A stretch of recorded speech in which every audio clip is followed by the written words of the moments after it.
Hello hi friends Rani's kitchen blog को स्वागत।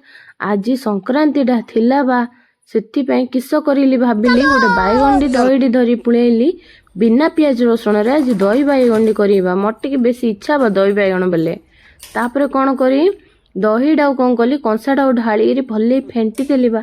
फेंटला परे ताइरे कोन कली टिके लूण पकेली तापर टिके चीनी पकेली बा टेस्ट टिके भल आसीगली। तापर बैगन डाउ चेकी चेकी करी साइज रे काटी देली। काटला परे भल्ले पानी रे धुआ धुई कर देली। ताइरे लूण हळदी मर्च गुंड आउ टिके गरम मसला सब गुला गुली कर देली तेल पकेरी। तापर गोलेला परे की केरकेरा देखा जाउथुला बा देखुन। तापरे तेल कड़ेटा आनली सबुजा बैगण छाण देली बा। छाणला परे बैगणा इंदी हेला तापरे दही रे पके देली काड़ी रे। दही रे पकेला परे तांकेने पूरा दही रे गाधी पकेले बा। तापरे गोटे फुटंडी कली बा। कौन कली ना जीरा सुरस मेथी पान मोर सब पके देली।